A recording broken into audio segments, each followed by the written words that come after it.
community, our hometown. This is Kearney Live on 102.7 FM, our hometown radio station.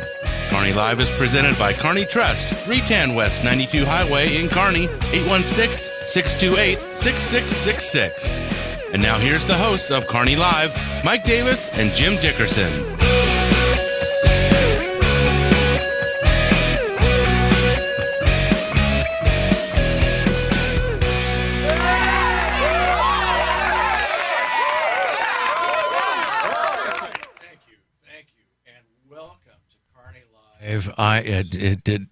Was that? Do I need to say welcome to Kearney Live again? Yes, there you go. Thank you, Brian. Brian, yep.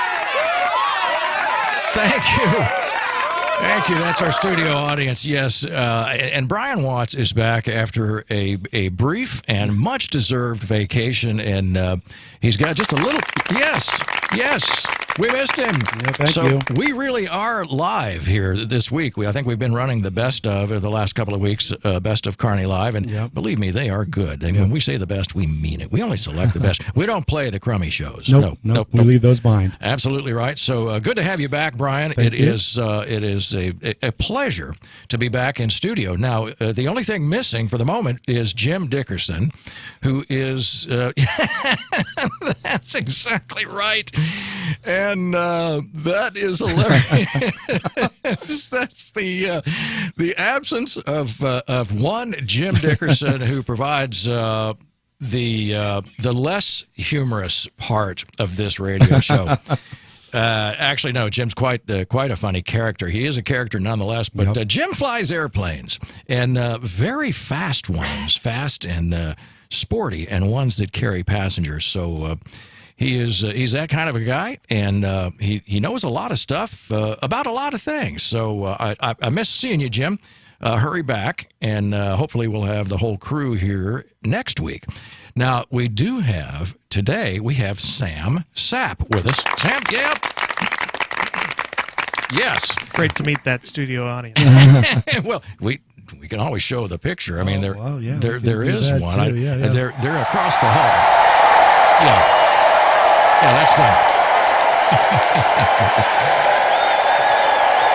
Yes, never doubt how much the audience appreciates you as a guest, because there are plenty of them there, and I think 100%.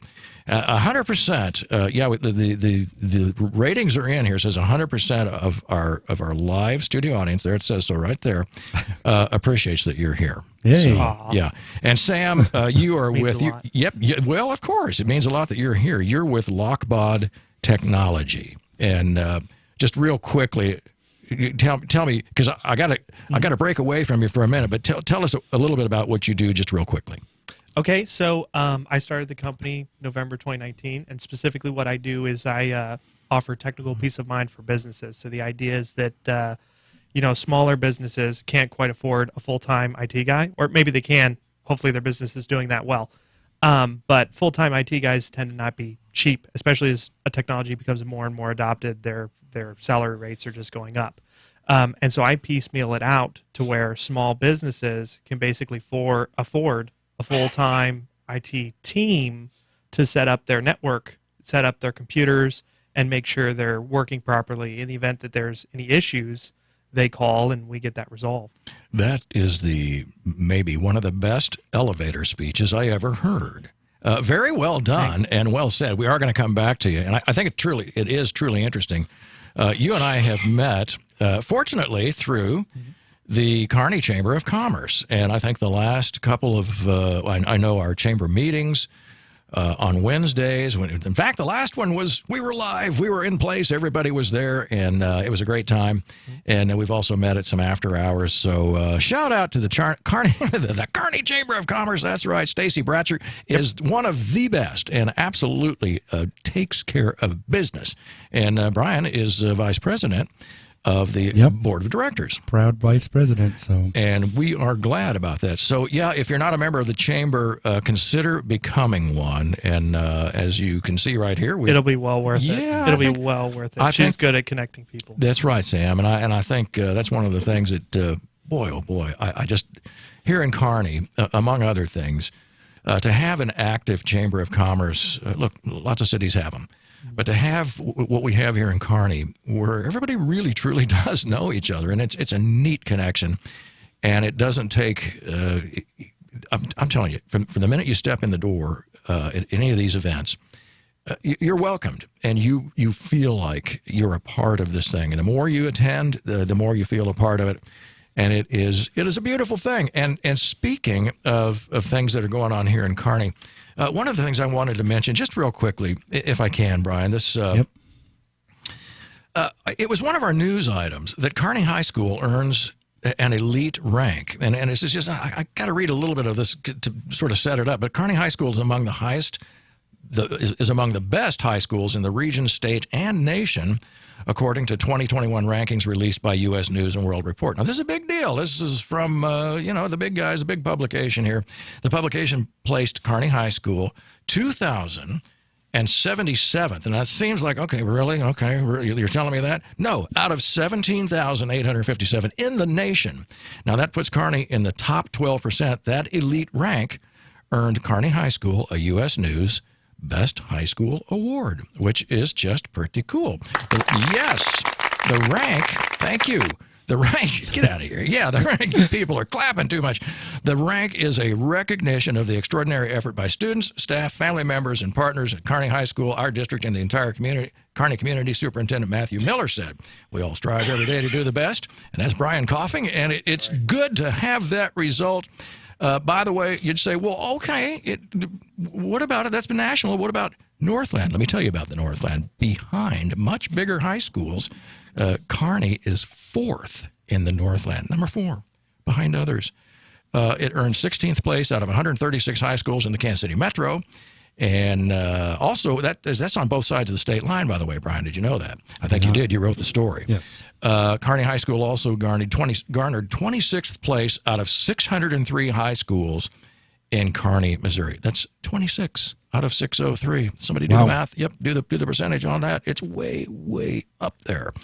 So congratulations. One might ask, okay, how do they judge? Don't judge me. Well, let me tell you how they judge this. Graduation rate, 97%. Reading proficiency, 80% is there, and then the state average is only 60%, which is, there's a whole other, maybe a show we could discuss about that. Yeah. That's unfortunate. Anyway, reading proficiency, and then students who took at least one advanced placement exam, 39%. So you're embarking on nearly half of the students who have taken at least one advanced placement exam. Congratulations, Kearney High School. I think it's terrific. Yeah, great job. It really is. It's fantastic. One other short item. I'm running out of breath. I haven't done this in a couple of weeks. Farmers Market opening. Do you ever go to the Farmers Market, Sam? Have you been to one here in Kearney? Not yet. It's on my list.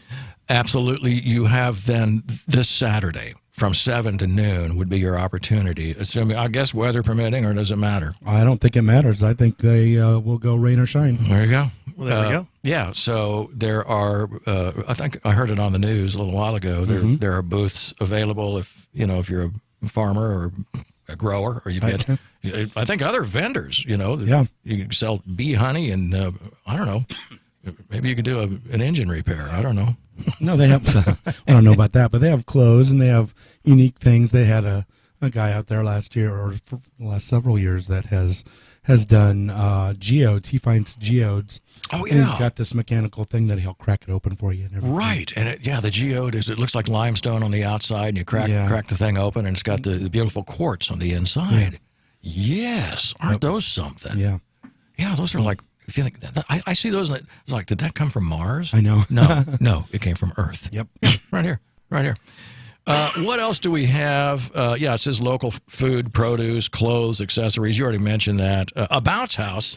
My goodness. Opening weekend, they've got a special big thing going, live music, bounce houses, and all sorts of other fun things going on. So it'd be fun to combine the live music with the bounce house. Put the band in the bounce house and see how that goes. But would you get in the bounce house, there we go. Sam? No, totally. No. I'd get it. Yeah, I would. I mean, who wouldn't? Me, I'm afraid I'd hurt myself. It's the sort of thing, though, that we just have to have like an adult swim.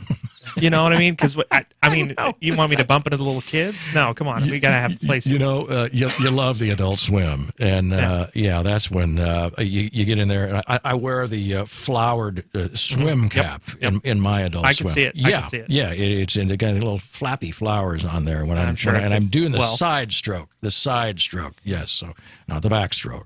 Got it. Anyway, there's all that and much more, I'm sure. But all right, we're moving on from the silliness. But I just was beside myself on the Kearney High School U.S. News ranking. I just love it, All right, Sam, I'm looking at your website here, lockbod.com. I love the name Lockbod. In fact, I think you and I commented. We talked about that when I first met you, and it's got a neat. It's an amalgamation of like a lockbox, essentially. See, I wish I'd said amalgamation. Exactly right. I love the sound of that. Now, as we go further down, though, it says Kansas City Technical Support and VoIP Solutions. That's VoIP. You heard me pop my P there. And so, off the air, I said, "What's that mean? What's VoIP Solutions mean?" Yeah, so it's a voice over internet protocol, or a lot of people know IP. What is my IP? Where it essentially means, to distill it down, is instead of your old school analog phone, where everybody in the house could pick up the phone and listen in on the conversation. This one we'll have none of that. This one we plug into same internet port that your computer uses, essentially, right. And we facilitate phone calls that way. Now, the value of that is we can actually offer a heck of a lot more features than your typical analog phone. You can do kind of like a hybrid, but most places don't. And for the amount of features we're adding, we can typically keep within the same price. Since we're going over your same internet provider, we can typically keep it kind of within the same price of the analog phone. Sometimes we even save money, typically, because a lot of providers are trying to do away with the analog lines, right. So they're just increasing prices on those individual lines. And typically, they've oversold you on lines too. So a lot of times they'll sell you like 4 lines for 4 simultaneous phone calls. Right.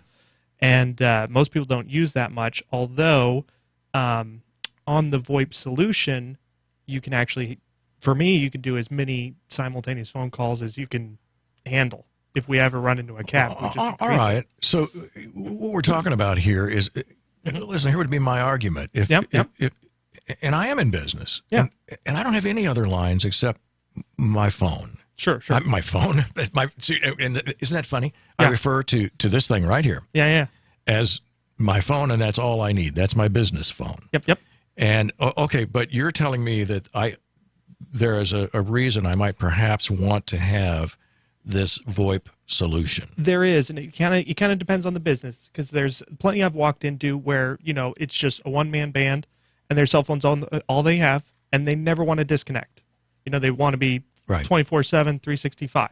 And if that's you, then realistically speaking, maybe that's what you want to do. Right. So like for me, for example, that was actually the first thing I implemented for my own business. Now, to be fair, I do it, so it's kind of obvious. Right. But what I do is, so now I can hand out my business number, my phone in the office rings, and then it actually rings my cell phone after a short delay.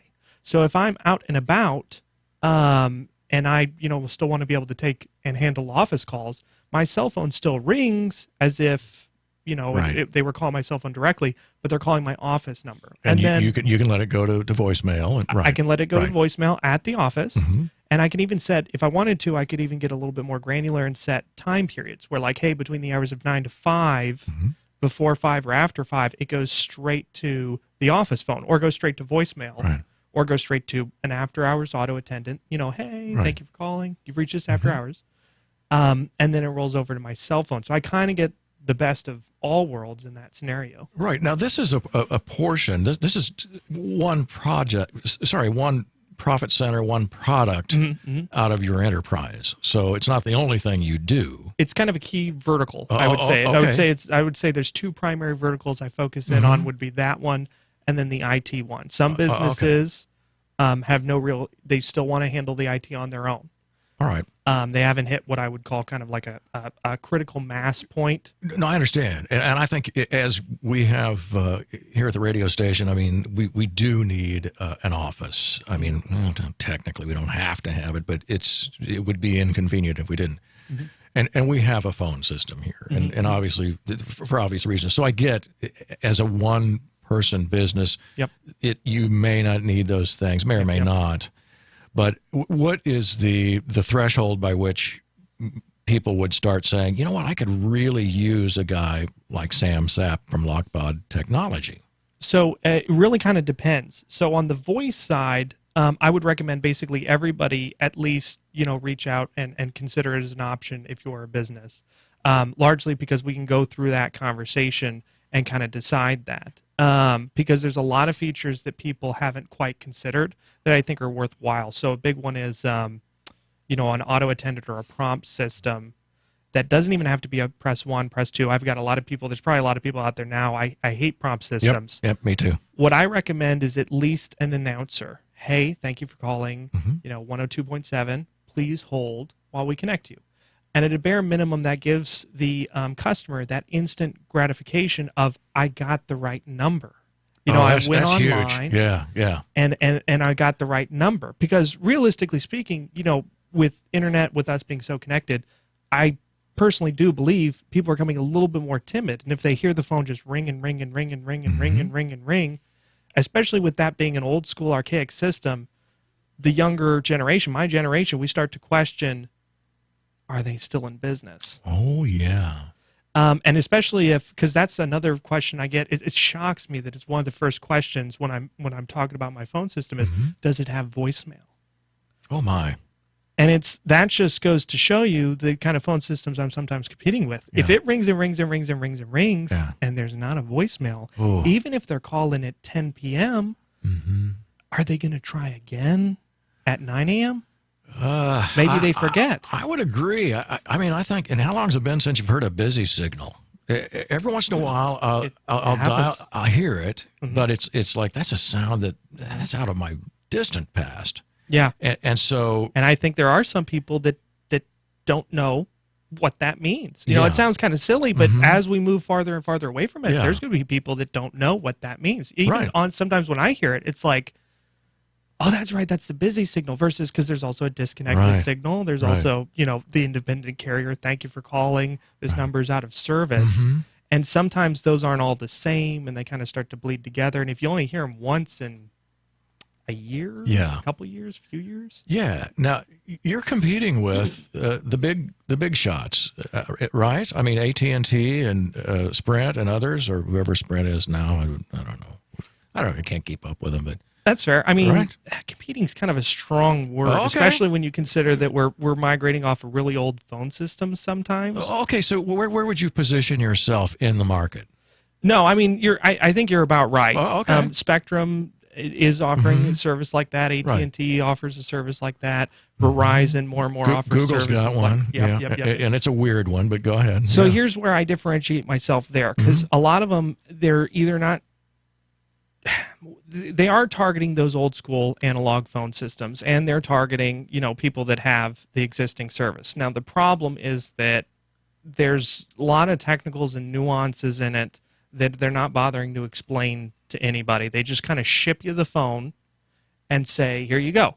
Yeah. And so then the customer has to figure out, wait, this isn't a phone port, this is an internet port. And so then they plug in an internet port, and then hopefully it just comes on and works. And then the customer, well, I was sold, voicemail, I was sold. How do I set that up? How do I? And maybe you get a pamphlet that walks you through it if you're lucky.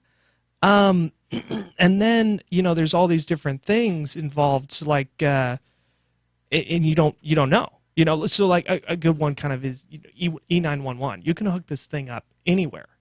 Well, if you hook it up at your office and you set the service up at your office, and then you take it home, and heaven forbid you have to dial an emergency number, it's going to come up as your office address. And there's all these nuances that that they don't quite have time to talk about and walk people through. So what I try and do, it's kind of a staple for me, is once I get set up, I'm concerned about your business.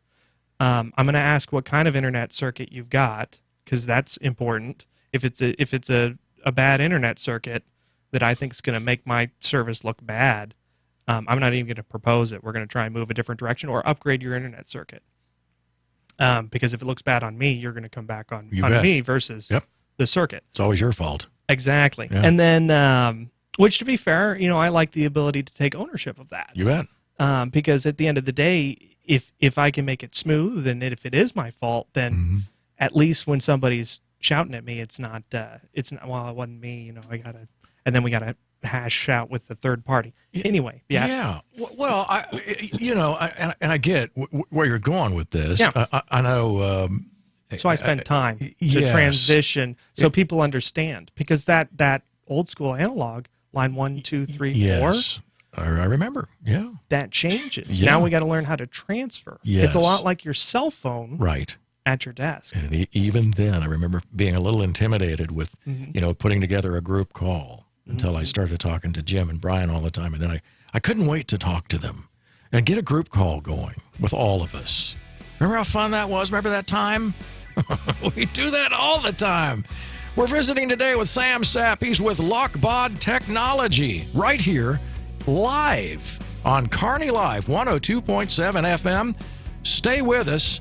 Come on back. We're going to talk to Sam a little bit more in the next segment. Listen into these delicious radio spots.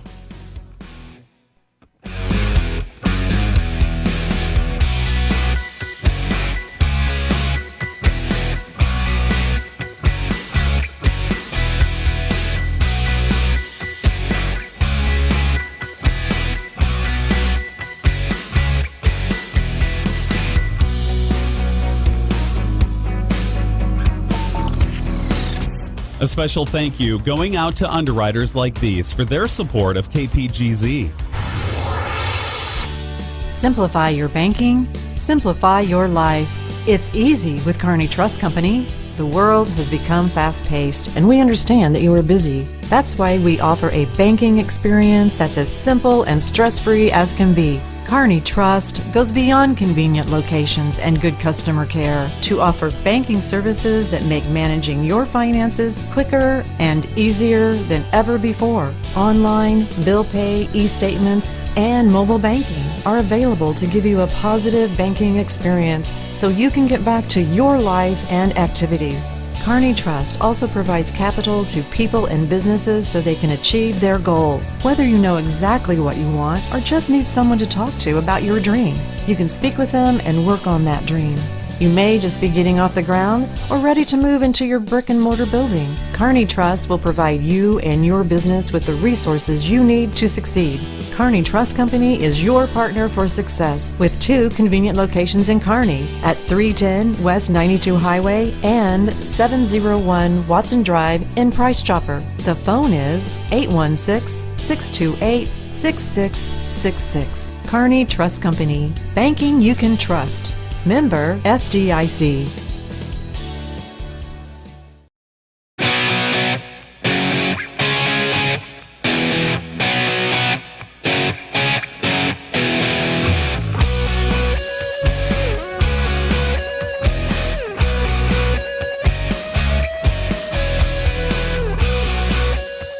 Welcome back to Kearney Live. Welcome back to Kearney Live, Brian. Way to get on it there. Good job. Brian Watts is back. I am so glad he is, and sitting right there in the captain's chair. I like it. Sam Sapp is with us today. Sam is with Lockbod Technology. That's right.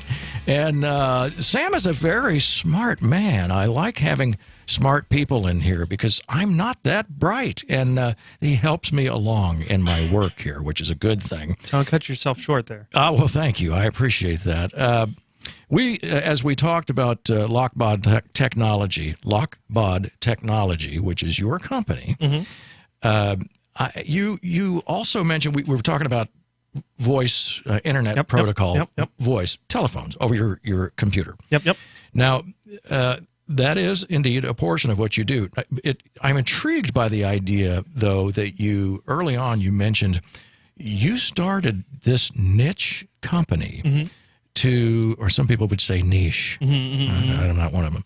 I'm one of them. Right? Yeah. But you have that, I think, insightful sort of marketing mind that you said, you know what, I know how much these guys costs, guys or girls, Right. in the IT business. Right. And you, as employers, we also know how much it costs to have somebody on your payroll. And that it's not just the payroll. There are a number of other things, and benefits and so many other things. And when you look at your package of compensation, then all of a sudden it looks like, wow, it's an extra $50,000 in there. What the heck happened? Right. Exactly. All that to say, I love the notion of, okay, so how do you sort of parse out the different IT services that you provide to a small business? Well, that's a great question. So, with regards to parsing out, so typically it would be kind of your average stuff that a help desk, I shouldn't say average stuff. It's kind of the stuff that a help desk might do. Now, the thing to note about a full-time IT guy, when you have that guy that you consistently call, or that company that you consistently call with regards to a recurring issue, you get to a point to where, realistically speaking, I mean, there's things that for one reason or another can be excluded, but there's many things that the customer doesn't realize that can be excluded. I had a customer a little while ago, hey, can you have a look at my x-ray machine? And you'd think, your IT guy, he can't look at your x-ray machine. I've looked at more x-ray machines than I care to gloat about. And who knew? You'd be surprised Yeah. the similarities between the technologies. And once you've seen a few of them for a few different clients. I got to stop you there. How do they know to call you? So what we do is part of it is kind of a technical vendor management. Oh, okay. So I like to say, hey, if you've got any questions, especially if you've got any questions, feel free to make us the first call. If it's at your computer or it's your desk or it's internet related or, it's anything where it's like it's an LED and it's blinking at me, what do? Feel free to make us your first call, and then we can parse from that, hey, maybe you need to call so-and-so, or maybe I need to call so-and-so and be that interface for you. So a good example might be your internet provider. Typically, if your internet goes out, I mean, if the customer's confident the internet's going to go out and it's going to come back up a little bit later, they're used to that. But even then, I'd still say, hey, go give me a call, let me know. I've got a monitoring alert, chances are that your internet's out, but getting that call is that nice confirmation that it's not a false positive or something like that. And then I'm going to call the internet provider and say, hey, what's going on? And I can talk the technical with them. Sometimes I can skip the line a little bit up, and then sometimes you start to create that rapport, and they know, okay, Lockbod Samuel, this guy's calling. He calls pretty consistently. Right. He kind of knows what he's talking about. So if he says we tried X, Y, Z, and whatever, and it's definitely down, well, let's go ahead and get a truck roll out there a little bit faster. Because otherwise, they got to start.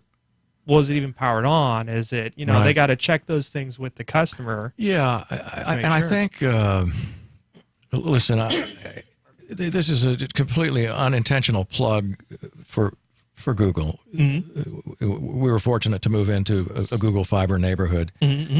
And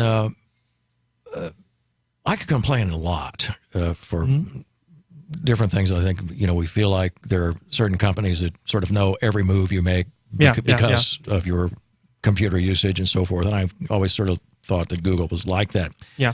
However, I have to say, when I call them, they are one of the best, I think, customer service people. Now, so that much I feel good about. But I guess what I'm getting at, I'm trying to put myself in the shoes. Their call center's out of Austin, by the way, I believe. I call them on a regular too. Yeah. So, yeah. Okay. Yeah. Which is cool. But all of that to say, there are other things that. Let's put it this way: when I was working for other companies, something went wrong with my computer. Most of the stuff, as a Mac user, you can sort of self-assess and know, troubleshoot. The main things. Right. It's not. I never had anybody say to me, "Have you tried restarting?" Right. That's fair. I can imagine you say that a few times. No, maybe. It kind of all depends.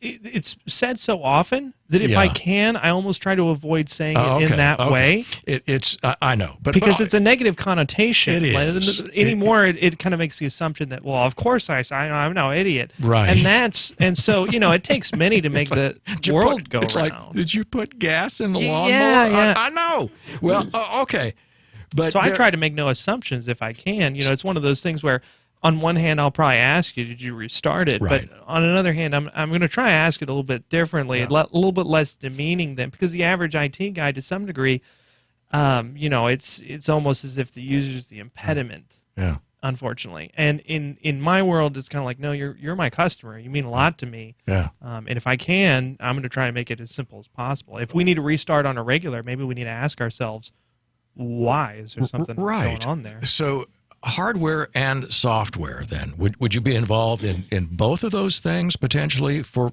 a customer? So setting up the hardware and the software, I would be involved in that. If you're going to get on a technical level, it would be something of like a systems engineer. That wouldn't be too far out of scope for us. When it comes to like programming, for example, we might start to recommend other companies. If you're saying, hey, I've got an app, I've got a steep budget and we want to design something very particular, then I'm going to try to. There's companies that I can recommend that I can bring in that I've got relationships with that can do that. And then I can work on my end on the implementation piece to make sure, hey, here's where they're saying they're going to start and finish. Maybe here's where I come in and help with it. Because, some of them, they kind of design it, they develop it, it's this big package, and then they give it to you, and then there you go, there's your app. And the customer, well, what do I do with this app? Yes. It's like, well, you need to upload it to a server. What's a server? Well, in the cloud. Which cloud? Yeah. What are we talking about? Knowing the terminology is the first breakthrough, I think, for many of us. Yeah, exactly. Yep. All right, I guess the other thing I'm wondering is I want to get in that brain of yours. No problem. How are you? Who are you targeting? What to you? In your business would be the ideal customer? So specifically with regards to the customer, it's weird because there's a lot of industries that will fit just fine with, and it kind of goes a little bit all over the place there. If you're using a computer and enough of them, kind of an office space might be an ideal scenario, but there's nothing stopping, I've got restaurant fronts where they don't have as many computers, but they've still got a network they need to manage. And they've got a guest wireless. Let's make sure we set that up right. Yeah.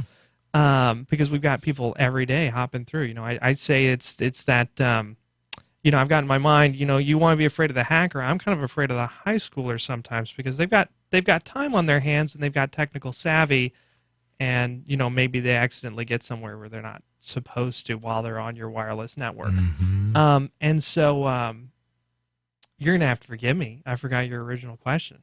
Well, no, I think you're no. The ideal customer. I remember now. By the way, welcome to my world. Just just be honest about it. This is the sort of thing that happens more frequently as we advance our ages. Yeah, I've got it now, though. Okay, so it's more of a feeling essentially. The ideal customer is more of a feeling. So the ideal customer that I seek after is the one that they're probably going to be right at about 3 or 5 employees.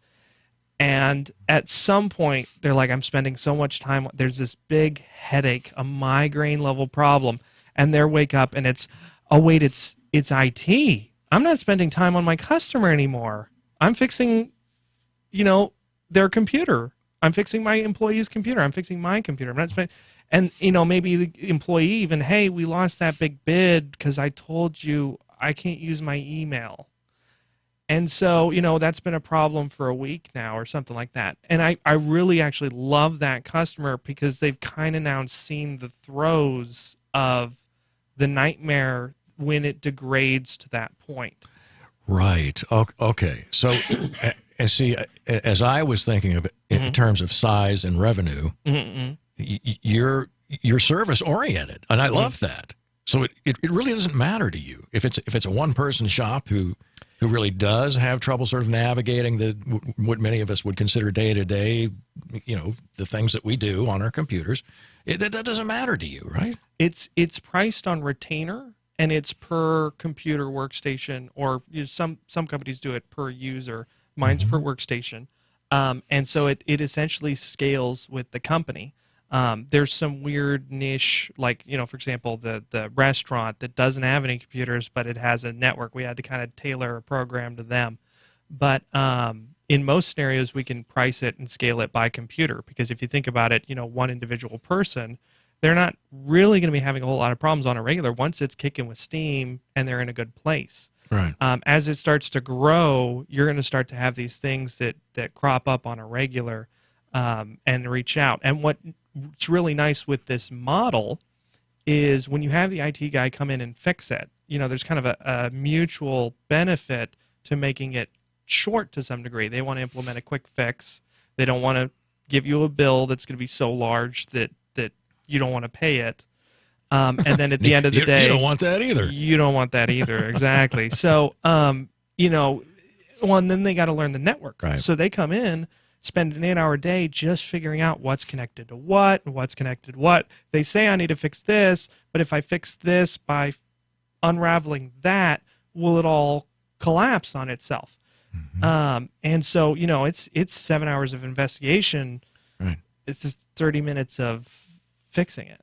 Now, would you get involved in security systems then, computer-based security systems? And I'm talking about like where doors sound off an alarm if it's been opened at the wrong time of day or whatever. Yeah, that's going to be pretty significant. Now, there's a happy medium there, and there's it's kind of an infinitely deep pool that you could go in. Yeah. And then the trick too is that some people that are security oriented, let's just close all the doors. I like to use kind of a home invasion sort of a scenario. Yeah. Let's close and lock all the doors and never open them ever. Well, how are we going to get to the market? How are we going to go to our job? How are we going to do anything if we close the doors ever? And then some IT guys... Sounds like the last year of our lives. Anyway. Yeah. Yeah, right? Nailed it. Didn't I? Solid segue. Yeah. But and then some IT guys, let's open all the doors because that's as efficient as possible. Yeah. And then some customers, hey, I want to get cameras all over the building. Let's spot everything. Let's any if a bird flies through, I want to know what happened. And it's and I try and come in and find that happy medium. Like, okay, well, we can do that. That's going to be really expensive to some degree. Let's start with, are the doors closed? Is there a lock on it? And now that we've closed the doors and put a lock on it, there's this level of inconvenience that we need to come to terms as acceptable. So in our home scenario, we've all come to terms with the concept that we're going to get home and unlock the door. That's inconvenient. Mm-hmm. But for the sake of security, we've accepted that as a necessary minimum, is that there's going to be a lock on the door.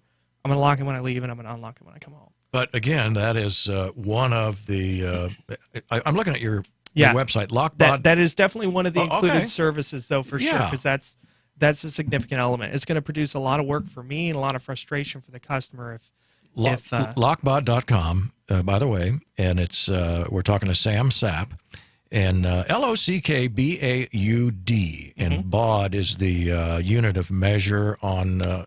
It's kind of the speed that computers communicate, essentially, to some degree, a baud rate. Which I love, and the logo is very cool, by the way.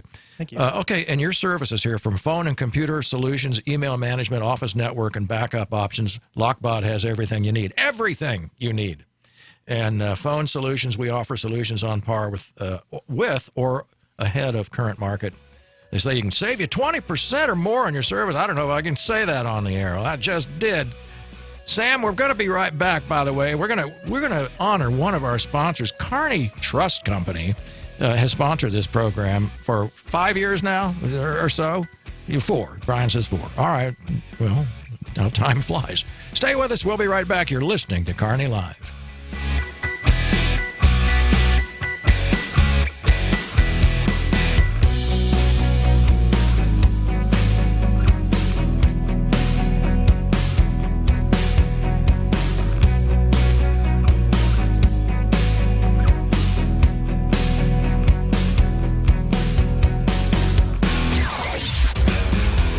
Programming heard on KPGZ is being underwritten by these local businesses.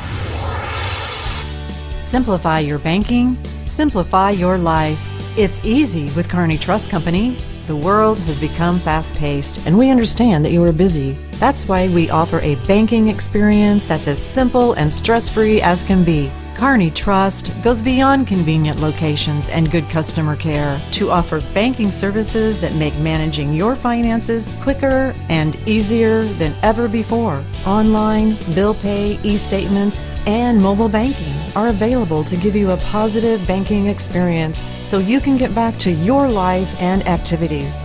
Kearney Trust also provides capital to people and businesses so they can achieve their goals. Whether you know exactly what you want or just need someone to talk to about your dream, you can speak with them and work on that dream. You may just be getting off the ground or ready to move into your brick and mortar building. Kearney Trust will provide you and your business with the resources you need to succeed. Kearney Trust Company is your partner for success with 2 convenient locations in Kearney at 310 West 92 Highway and 701 Watson Drive in Price Chopper. The phone is 816-628-6666. Kearney Trust Company. Banking you can trust. Member FDIC.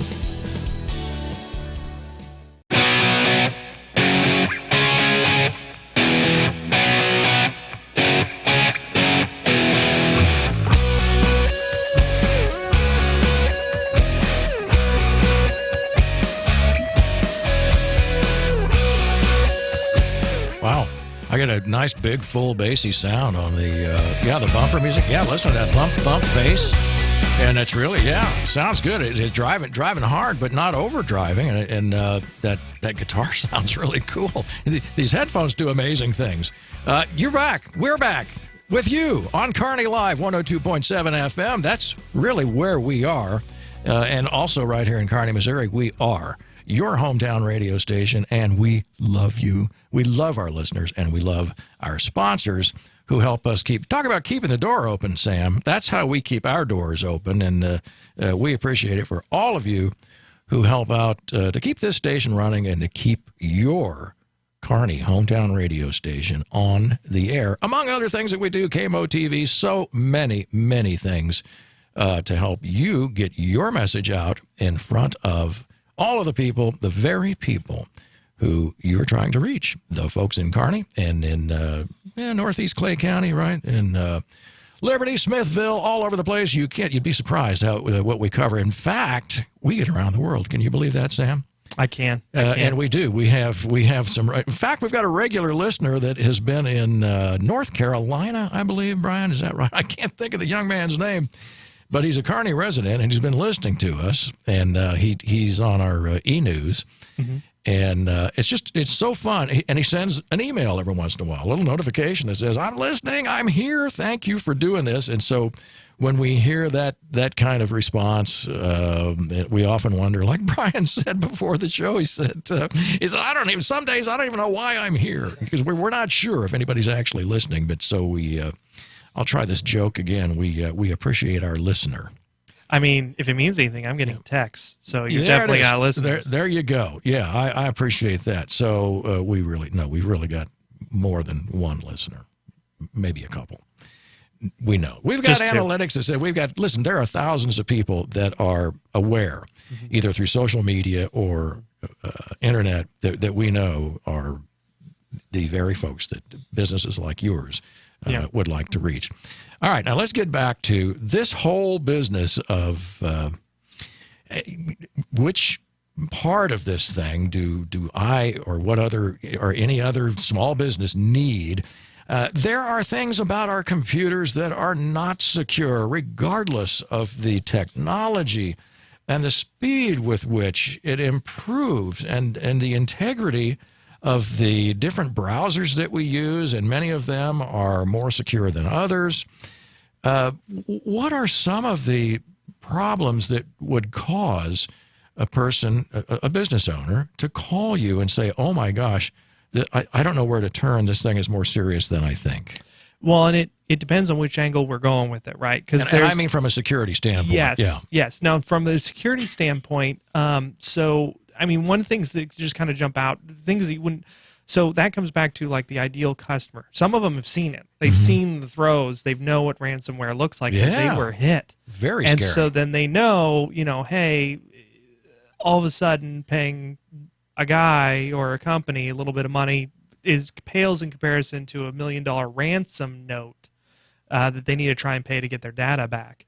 A couple key indicators might be so Windows 7 stopped being supported just this year in January. They're not pushing updates out for that anymore. Right. So to put in with that means Windows Vista, anybody that's still on Vista, Windows XP.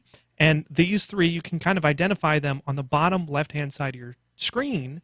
You're going to see if it's 7, it's going to be a little blue orb. If it's Vista, it's also going to be a little blue orb, but kind of a black, blue. Anyway, and then XP. If you have it, you probably know. They probably know what you're talking about. Hopefully, yeah. But some people, how do I check? I see. And so that's where I'm trying to give kind of a quick and easy one. And then if it's XP, it's going to be a little green. Typically, it's going to be a little green start button at the bottom left there. And so XP is even more concerning. Okay, well let's bundle in OS, the operating systems for Mac, as well. I mean it's the only thing I've ever used. And no, that's fair. I just completely understand. It's part of my industry. Nonetheless, we're just as vulnerable as anybody else, and so you would have the ability to help me if I had some problems with a Mac operating system. Definitely just as vulnerable to some degree. It is a smaller market cap, so you guys are saying safer is a tough one. You're just as vulnerable, sure. But the reality is most hackers aren't designing quite as many viruses for a Mac. You're typically if they're going after you, that's a completely different story. But versus the shotgun like viruses out in the wild that you can accidentally download, right? There's not as many for Mac because it's a smaller market cap. But yours isn't the kind of company that would say, "Oh, it's not a PC. Oh, sorry, you're on your own, buddy. I can't." No, saying they're on their own from a security perspective would be a little bit alarming for me. So no. Right. Yes, for sure. Yeah. All right, good. So if you got a Mac or a Mac system, within your business, and there are a lot of people that do. A lot of ad agencies are filled with them. So you could potentially help those companies as well. Yes, as a sort of project-based company, IT service. Yes, I would say so. Mac works really well for like a residential perspective, and there are plenty of businesses that still do and operate Mac. It just becomes difficult to scale sometimes from a business perspective because internetworking is a little bit more difficult with Mac. I mean, to put this in perspective, Apple had a server line for a while there, an Apple server that they've since kind of discontinued. So they're essentially targeting residential. Businesses still use Mac, and we can still support those. Just becomes a little bit trickier. Wow, interesting to know. Yeah, I just, for the life of me though, I guess I can't imagine the shift in interface to go from what I have in front of me here, a MacBook Pro, to it's very Linux related, which is definitely something we're pretty profound in.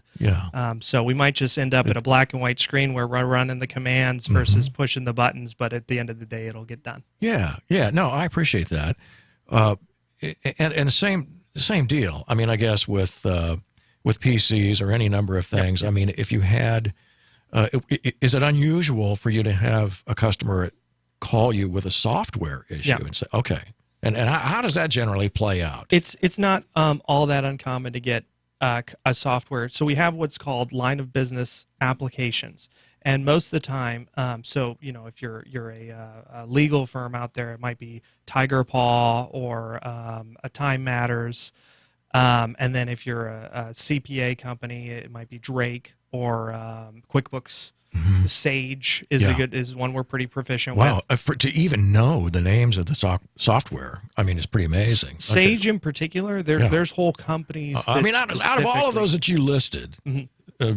what is it? QuickBooks was the only one I recognized. Tiger Paw, grr, man, Yeah. Wow, sounds scary. No, for sure. Yeah. They're a more cloud-based one a little bit, if I recall. That's the direction they're trying to go. Slowness is the one. So how do you keep up to speed on so many very specific, in fact, esoteric software packages as it applies to a business category? How do you stay up on that? Well, and that becomes a little bit tricky too, because people will say, "Are you proficient with this?" And I'll be honest, if I haven't heard the application before, typically the answer is going to be no, but I could probably figure it out.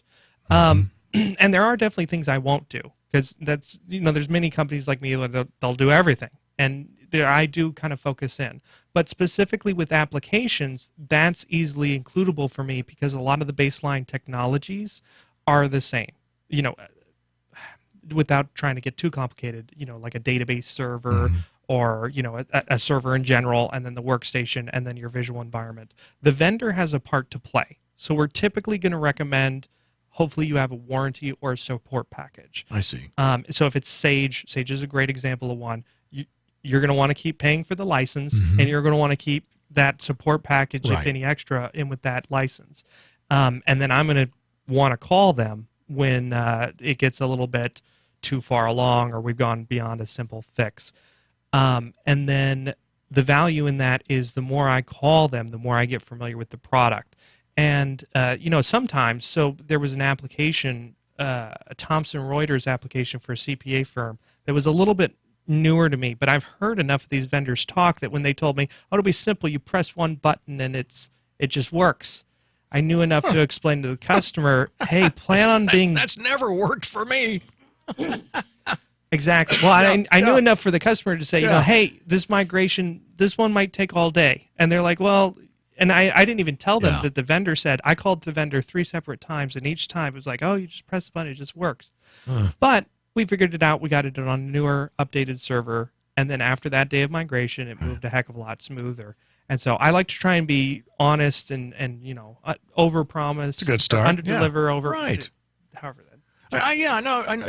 Under promise, over deliver. Exactly right. And I think that is a good policy, and you can do that without giving the store away. Right. As a good business owner, and I think it builds customer goodwill, and I love that your outlook.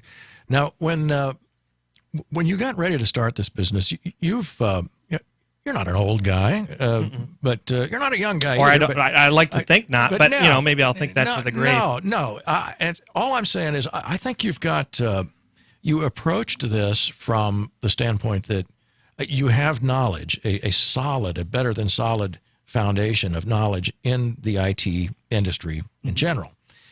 Okay, so you decided one of these, somewhere along the line, one of these days I'm going to start a business of my own, and I'm going to do it like this. And you have approached it, I believe, from a very customer-centric perspective. Tell me about that.